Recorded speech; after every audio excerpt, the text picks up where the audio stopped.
eksperiencë të veçantë si pjesë e revistës Osteni. Një periudhë që ka luajtur një rol shumë të rëndësishëm në historinë e letërsisë. Si e përshkruani atë eksperiencë dhe çfarë ka ndikuar në krijimtarinë tuaj? Faleminderit për pyetjen, sepse është një pyetje që më kthen edhe mua shumë vite mbrapa. Eksperienca tek Osteni ishte vërtet një shkollë, sepse me Ostenin bashkëpunonte hajka e krijuesve të humorit shqiptar. Jo vetëm të humorit, por dhe të karikaturistëve shqiptar. Emra shumë të njohur ishin bashkëpunëtorët e Ostenit. Kjo ishte e para që do të thoshe ishte shkolla ime për tek Osteni. E dyta dhe që ishte një fat i madh ishte që gjatë viteve të qëndrimit tek Osteni, një pjesë të madhe të kohës, gati 4 vjet, unë i kalova në Shkodër, duke qenë korespondent për Veriun. Dhe Shkodra, që është quajtur djepi i humorit, jo më kot, më ka dhënë atë tharmin që duhet ta ketë çdo humorist. Ne të gjithë, edhe pse mund ta kesh brenda vetes humorin, duhet një shkollë për ta bërë atë. Dhe kjo ishte Shkodra. Duke u njohur aty me Paulin Selimin, një shkrimtar i humorit të hovë, fin, me emra të njohur të humorit shkodran, me aktorët e mëdhenj, me Tano Banushin, me Gzim Krujin, me Paulin Prekën, e tjerë që s'duhet të bëj listë këtu, por dhe një gjë tjetër, që Shkodra nuk ishte vetëm vend i humorit. Shkodra ishte vend i njerëzve intelektual, të cilët, duke pasur një lidhje të vjetër dhe të gjatë me Venetikun, mjafton të përmendim faktin që në fillim të shekullit të 20 në Shkodër ishin gati 2500 dyqane. Dhe kjo tregon se kishte një qytetërim goxha të njohur për kohën, dhe kjo bashkoi me humorin shkodran dhe bënte një jetë kulturore shumë të pasur. Dhe një eksperiencë shumë të mirë për mua natyrisht.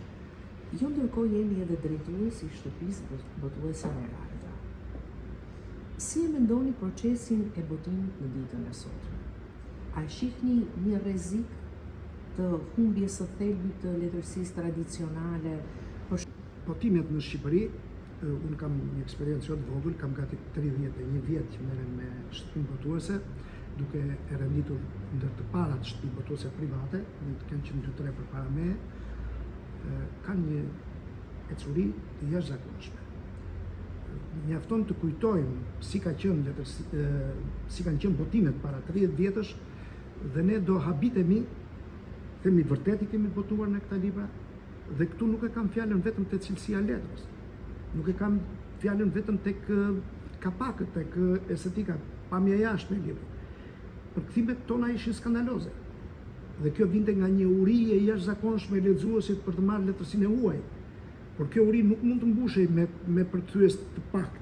Atëherë filluan të merren me përkthim lloj-lloj njerëzish, të cilët për fat keq i kthyen autorët e njohur në figura fare qesharake. Sot, për fatin e mirë, nuk ekziston më kjo. Sot letërsia botërore vjen gati në të njëjtën kohë në Shqipëri me vendet e tjera të Evropës. Cilësia e përkthimeve është rritur. Edhe pse ka akoma probleme.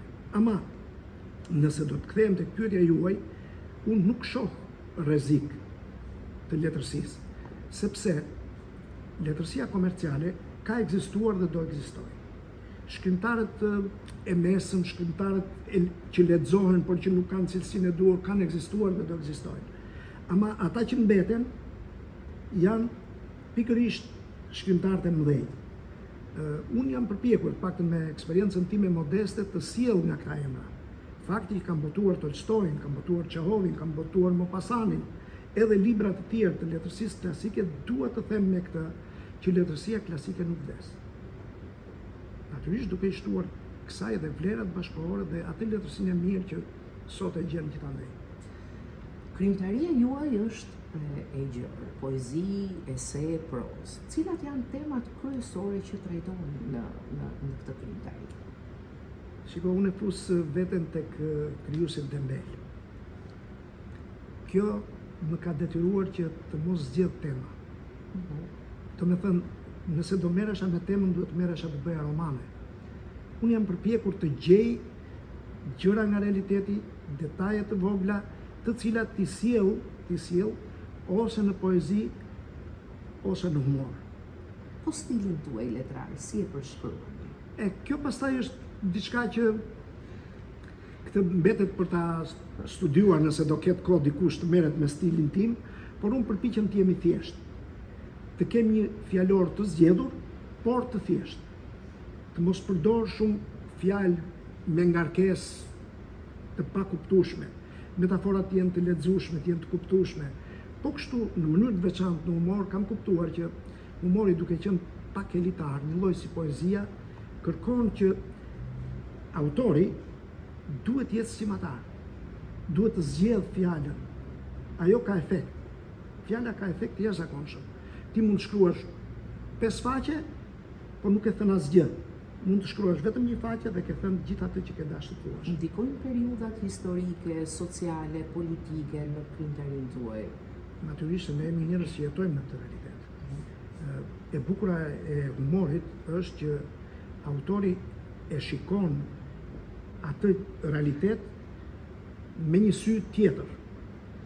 Ne jemi të pazot të ndryshojmë realitetin. Jemi të pafuqishëm, secili nga ne. Ama nëpërmjet humorit arrim të kënaqim të paktën veten ose si thua të revoltohemi dhe të godasim veten, se nuk godasim dot njëri tjetër me fjalën që bëjmë nëpërmjet humorit. Dhe unë përpiqem të paktën në humorin që unë bëj në këto shkrimet e shkurtra, në përtregime, të jem i vërtet.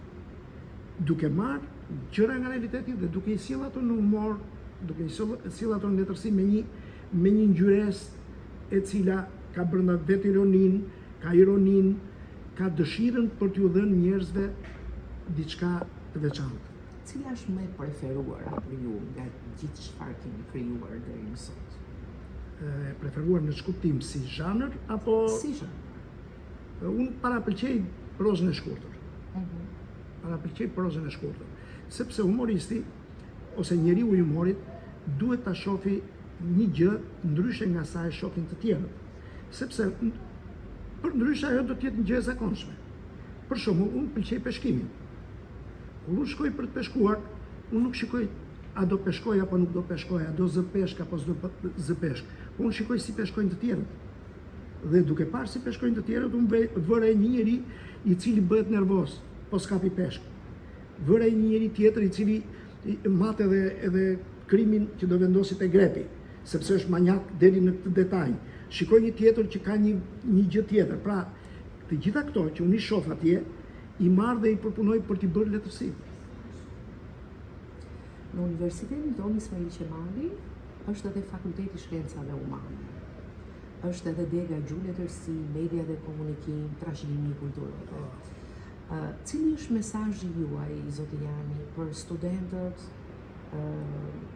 dhe për këtë brezin e sotëm në lidhje me librin, në lidhje me letërsinë, në lidhje me shkrimin, leximin? Kjo është një temë që është shumë e gjerë dhe kërkon një kohë shumë të madhe. Problemi është që problemet e shkollës tonë nuk fillojnë tek universiteti, mbarojnë tek universiteti. Fillojnë shumë herët. Fillojnë me familje në fillim, fillojnë me parashkollore dhe vazhdojnë deri tek pjesa e universitetit. Nëse kanë lexuar prindrit, do lexojnë edhe fëmijët. Por pa u futur gjatë në këto, unë do të them vetëm një detaj shumë të shkurtër që më ndodhi në një shkollë në Fier, kur isha me një mikun tim shkrimtar dhe një mësuese, e cila ishte aty në sallë, kishte një libër për të cilin ne nuk po diskutonim. Ishte një libër që autori e kishte botuar para 20 vjetësh.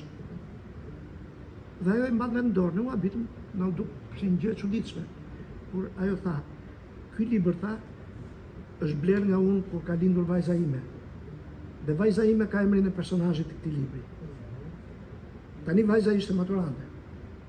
Pra, ajo e kishte përcjell leximin nga vetja tek fëmia. Dhe unë ajo që do doja pikërisht këtë gjë, që ne të përcjellim leximin. Të zgjedhim çfarë lexojmë natyrisht, po zgjedh çfarë lexon ai që di të lexojë. Në radhë parë duhet lexojë. Faleminderit që ishit sot. Faleminderit.